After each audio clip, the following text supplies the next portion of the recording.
What's up, YouTube world? It's your boy J Dub, the number one comment on YouTube, and I'm back with another review.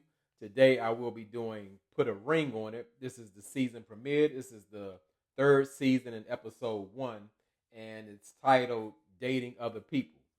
So, for those of you who are new to my channel, I do detailed reviews on reality shows, and I don't do every single scene, but I try to catch the most important or detailed thing that sticks out about episodes, and maybe even point out some details that you may not have seen.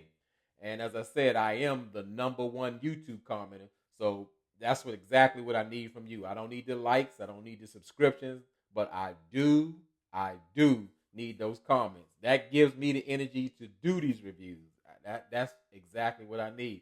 Because if it wasn't for y'all, I'd be on somebody else's channel for hours commenting back and forth. But I take the time to do this to make sure I can put out good content because people seem to enjoy it and enjoy it so much. We've created a community. This is the home of the Dove fam, where we laugh, joke, learn, talk trash. But one thing we do, we respect each other and just have a good time. And so, for those you don't know, because I haven't done Put a Ring on It since last season. I'm going to switch up the format with this one. I'm going to do couple by couple, in not any particular order. I'll probably just grab the one maybe who I have the least amount of notes on, and we'll see how it goes. So let's go ahead and get into the show.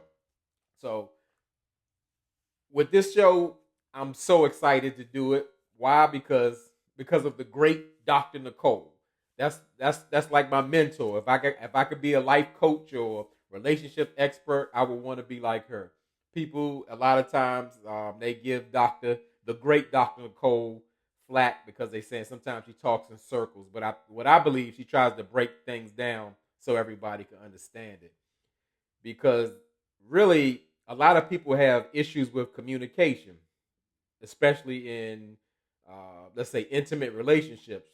You know why? Because people haven't been taught or seen people properly communicate.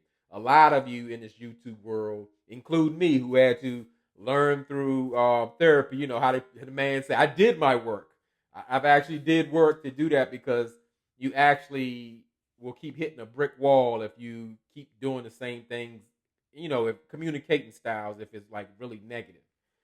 So Dr. Nicole breaks it down to the three couples and let them know like pretty much they're on here because their relationship is at a crossroads. So at this point, they have to do something different. Either they're going to work to be together.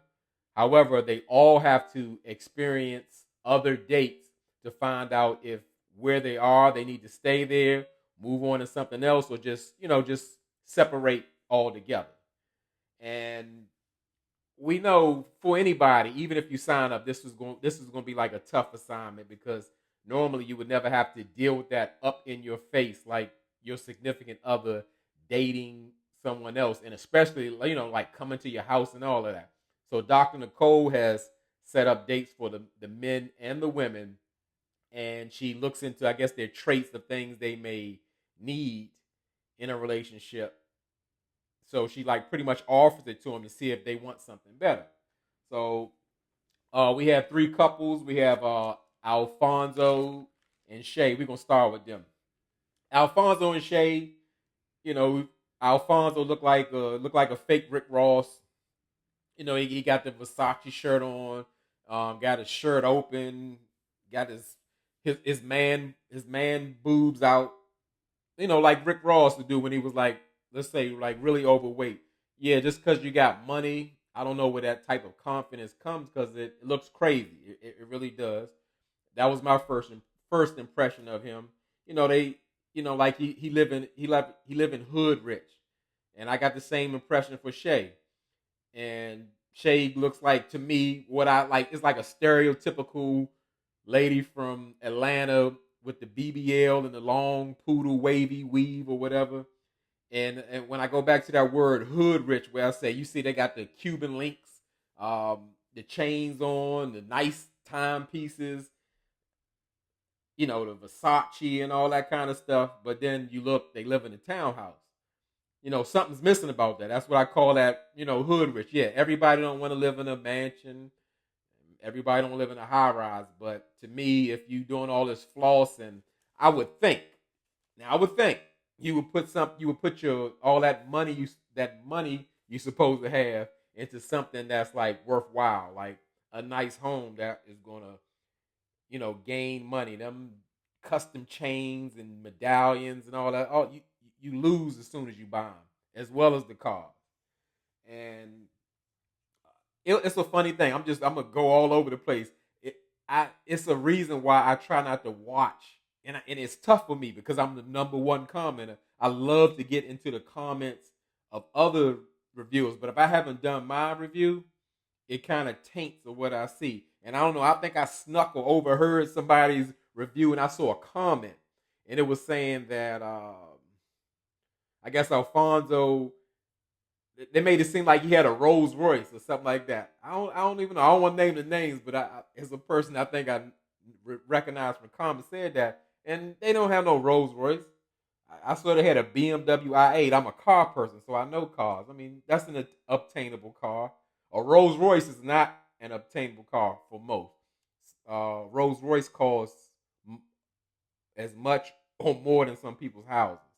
So yeah, I kind of see that tainted. That's why I don't do it. It bothered me. But that's what I'm gonna say. I'm gonna call them hood rich. So we see Shea. She's getting a date at the house because Dr. Nicole sent a guy over, and his name is Brian, and he comes to the townhouse, and nothing wrong with the townhouse, but y'all heard what I said about that. I ain't down to that. But Alfonso, he was playing it like real cool, and he made like a little funny joke when he was calling Shea. He was like, Shea, little Brian's here for you, and he looking Brian like kind of playing it off, and being in good sport. Because I mean, it's not a secret whether it's Alfonso or Brian or even Shea that somebody's coming to the house. Ain't nobody surprising nobody and all that. So it's always like you don't know if it's really jealousy or somebody being funny for the cameras, but it's always a good time. And Brian takes Shea out to a date to go on like spin art, something where you get all covered up in coveralls because you spraying paint all over canvas to like create some type of art piece, and they having like a really good time. And surprisingly, I didn't get that impression initially. Shea like has a great personality. Like she's bubbly, she's bright, she's outgoing, and you can really see that she's enjoying the date with Brian. And really, the basis of their problems is that Brian and Shea have been together for 3 years, in which all the couples have been together for 3 years. I don't know how that made that happen. Maybe they just set it up that way. But she's been a significant part of his life. They've been engaged before, and he actually took the ring back because I guess they broke up with the engagement. But the problem that Shea has is that he won't introduce her to his mother. And I really get that. It would be different if they were together like for 3 months, and he was like waiting to see like what the relationship would be, as well as it's just a flaming red flag. There's no getting around that. So if his mother is very important in his life, he visits his mother often, but he refuses to include Shea in family plans. He's a family-oriented guy. Now, how hurtful is that? That really shows what Shea means to him, because there's no way he could be so close with his mother but not even involve the lady in his life and even his fiance. Because at the time, they said they had some elaborate engagement party and everything, but he didn't invite his mother. So it's no really way to sift through that. She is not that important the way he's putting it out to be. But when it came to the end of this segment, they really brought it to a head and made sense. The reason that Alfonso is not uh, bringing joy. I said joy. Bringing Shea around is because his mother is still connected with his child's mother.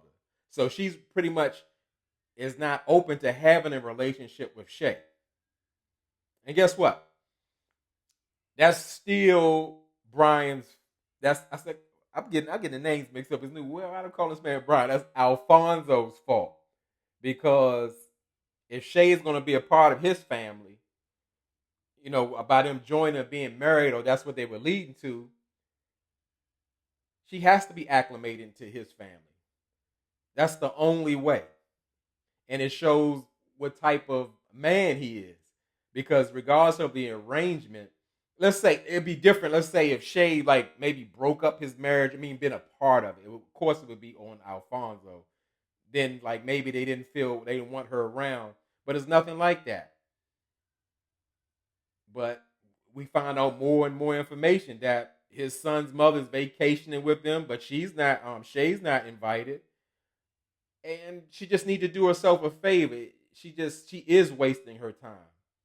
She will never be accepted. This man is putting his mother's feelings and her comfortability before the lady in his life, his fiance, his future wife. But they're never going to get married. That man is married to his mother's emotions. So I just want her to just go on and be happy because she's really fooling herself. And sometimes people can do that. Maybe she wanted that so much that she was like just willing to be so patient about it. But she knows deep down inside this man is not going to make those adjustments. He may enjoy her. He may love her. He may like I said, he just wants to be around her. But as far as taking it to the next level like she wants to, it's a no. It's a no because it's really Shay who's wanting to be married, but she knows things ain't right. So it's definitely gonna get very interesting because it's like a lot of built up things up in that relationship. So this gonna be a pretty good season, I think. So let's go on to the next couple. Who we going to? We're going to Otis and Charlie. And of course, as I said, they're going on the same thing. Everybody's been together for 3 years. Otis is like a tall, fit guy. Um, Charlie's like she's just like a small, petite, attractive young lady. She's not small. She's like average height. And right off the bat, I could really see the flaming red flags with old Otis because you could tell the words that he was using. Again, it's Charlie who wants to be married, but Otis is saying like, "Well, I can't see me being married unless Charlie becomes more softer and she's more understanding to her role. Uh, that she's stubborn and that the words, those type of words, it comes off like he's a real controlling person." And Charlie noted that Otis speaks harshly to her. None of that sounds like happiness and joy. I don't know if it's the looks factor or whatever, or the sexual connection, or that he's a provider, or what is hanging on. He comes straight off as like a calmer Olajuwon, if you will, but he has some sense about him, but he has no like self-awareness. It's all about what he wants. And that's exactly what Charlie is pretty much saying. She's saying like in this relationship, she doesn't feel like she's heard or like her opinion matters. And that's definitely not a relationship you want to go forward, let alone marriage. And I just I just don't get it, like how she's seeing that like he's a positive thing or it's a good thing. Maybe she doesn't realize that he's like emotionally abusive. And he's saying a real thing, but he's not aware of himself because he was saying like as far as him going into a marriage with Charlie, it would be like a marriage going in with weak communication. And that's required like for any healthy, real relationship. Because he's saying that they're speaking different language. And they're in the right place because Dr. Nicole is going to get them in line. The great Dr. Nicole is going to get them in line because it's like they're talking two different languages. They're not hearing each other. They're not I'm forget. I'm gonna blame Otis. I'm gonna blame Otis. Everybody has a part or play a part in a any kind of relationship, negative or positive. But I'm gonna say it's more Otis. And like I said, he uses phrases and words to show you like his type of mindset that is off. Where he was saying like, well, I am Southern and I'm a traditional man, and really Charlie is too, but she just doesn't know it. Like what? She don't she don't have a brain or she don't know what she don't want to do. Yeah, right. Like the dude is off. And like I said, more and more I see the red flags just coming off him. Like when it while she was preparing for her date, Otis was letting Charlie know, and he didn't say it like in a joking way. He was more so like, "Yeah, I got a tracker on your phone." And even if he was joking, I totally believe him. Like this man, he know he the prize, and it's a hell no. But I guess that's why they here. But I just hope she come up out of that because a, a mindset like that that doesn't change overnight. Even the great Dr. Nicole, I don't think she can break through to him. So Charlie's date comes over. There's an African guy named Meta. He's a soccer coach, and I guess it kind of aligns with what Charlie does. She's a tennis coach as well, and old Otis is like super like insecure. He's like talking about Meta like in a confessional, talking about like her date is like like a little guy. He needs to eat his Wheaties like he's a little scrawny guy because he's just speaking out of insecurity. As I said, I'm sure this process is like easier said and done. You sign all the forms and say, yeah, a stranger can come to my house and take my lady out and all that kind of stuff, but they still just handle it like it's so negative. Like I just don't even believe like, oh, this process is doing it. I totally believe that their relationship shows up like this. But Meta and Charlie, they really hit it off. They took on a little soccer date. And I think what Charlie really enjoys about Meta, he's not more so in that traditional mindset where it seems like he's wanted to control her. He wants her to be happy and be free and all that kind of good stuff. Because like I said, all I see is misery in Otis. So what got like the worst part was like really after the date. After the date, Otis, you can see he got that look on his face, like he's really bothered, and he's questioning Charlie about like what happened. So we can really see his true colors that they come out, and Charlie was happy because she got the little flowers from Meta. She thought that was sweet, and Otis just had a bad reaction behind that. He was like, well, she coming bringing flowers in the house. She being like super disrespectful and all that. And that ain't to be tolerated. He actually threw her flowers away. She thought he was joking, like he wasn't gonna really do that, and he really did it. And it was like she didn't want him to do it, but she knew, like I guess by refusing it, it would make more problems for her. And like I hope this ain't getting like married at first sight, because like I said, Otis got a larger one written over him, but he's a little more intellectual, and he can control the emotions, but there's still negative emotions. It looks abusive. That's what I'm looking like. So then it just get worse and worse after that. So while he asking like Otis asking Charlie like, well, what y'all do? She's like, we went to play soccer, and he wanted, did you hug him and all that kind of stuff? You giving hugs out and all that. So now she's asking about the salmon on the counter. She's like, what you gonna do with this? You gonna cook? He's like, yeah, I'm about to cook for one. So he's upset. He's refusing to let her eat dinner because he's upset about her going on a date that he knew about. And probably looking back, he'll probably say he was playing. He wasn't. He wasn't.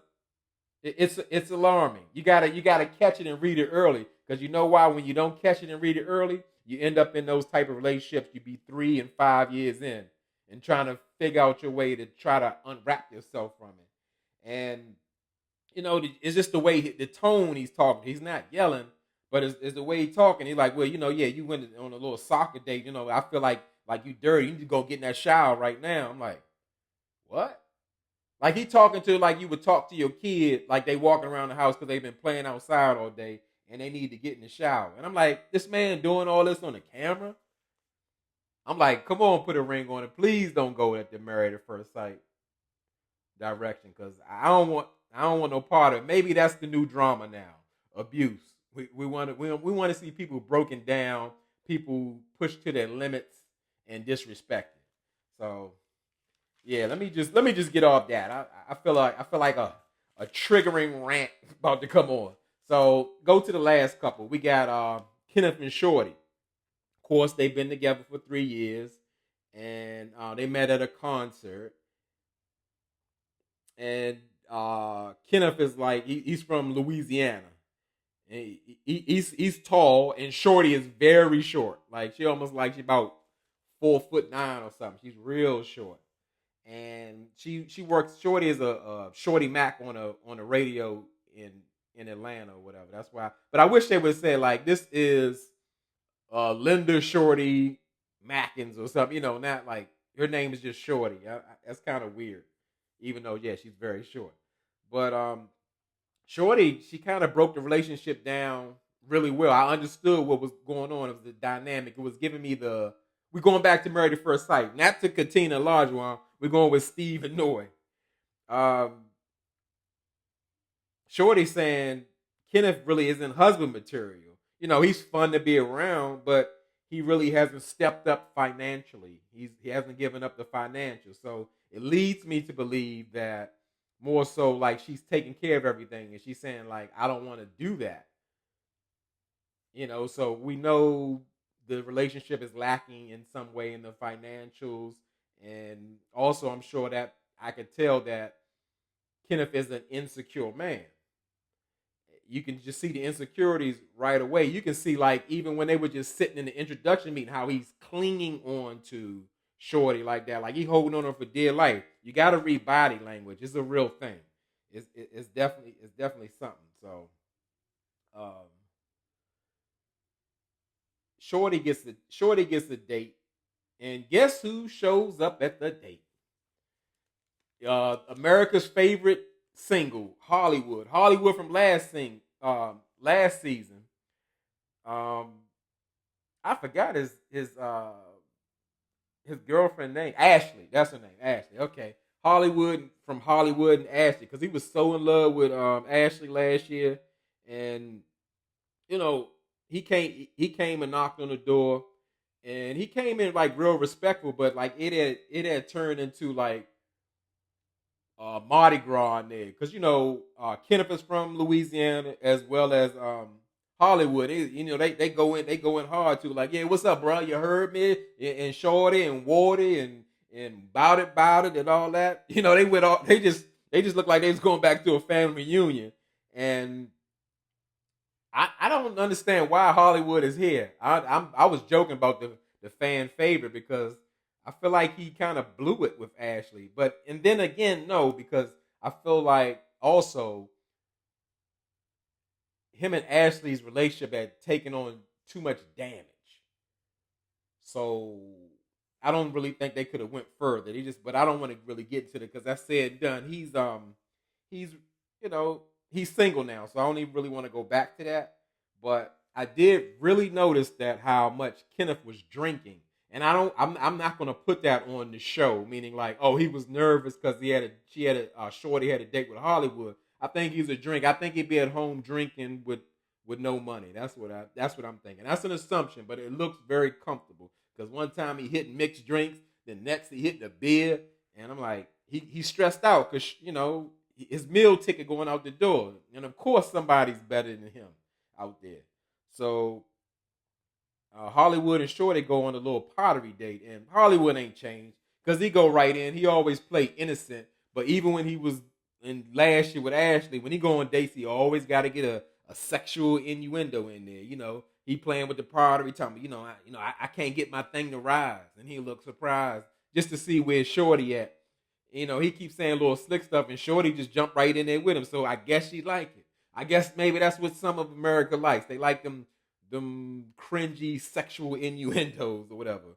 So Hollywood was just letting Shorty know that throughout that process last year with Ashley that he's really grown. It was really a positive process because he learned something about himself. He learned that he was a selfish kind of guy, but he also knew that no matter if you enjoy being around with somebody or you wanting to be with them, deep down inside, you know if it's going to work or not. So I'm sure he probably knew it went way too far with Ashley. At some point, it's like they had to let it go. But I don't got Hollywood letting it go like that. I'm thinking it's Ashley just breaking off and seeing like she wants something better. Because I thought she deserved better than Hollywood. And Hollywood is really little. He's a strong little man, but he's little. I just had to say that. So they having a good time, and Hollywood was pretty much saying in his confessional, like anybody that's going to end up with Shorty, they're going to be really lucky because she seems nice, and he even bought Shorty a little necklace that she had been eyeing at the pottery shop just to have like a something to remember him by. So Shorty get back at home. You could tell Kenneth has been drinking and he's grilling her about the date, and his insecurities are showing up so big time. And at a point, he was already jealous, but like the way Shorty was describing the date, it was really sending him like over. And she thinking like well, his Kenneth insecurity is really showing up. His confidence is like built on quicksand. And it was so much so that it kind of pushed Kenneth over the edge. So when he saw the necklace, he was like, "Oh no, ain't no necklace gonna be in here." And he took it and threw it behind him or whatever, just trying to get rid of it. But this cast looked like a whole lot of trouble, a whole lot of drama. But one thing I really don't like, I don't like that Otis and Charlie relationship. Otis is he's on something. When I don't mean drugs, I mean he on that tip where like it's gonna get ugly. Not like it's already gotten ugly. I didn't seen enough of him already. I don't even need to see him no more.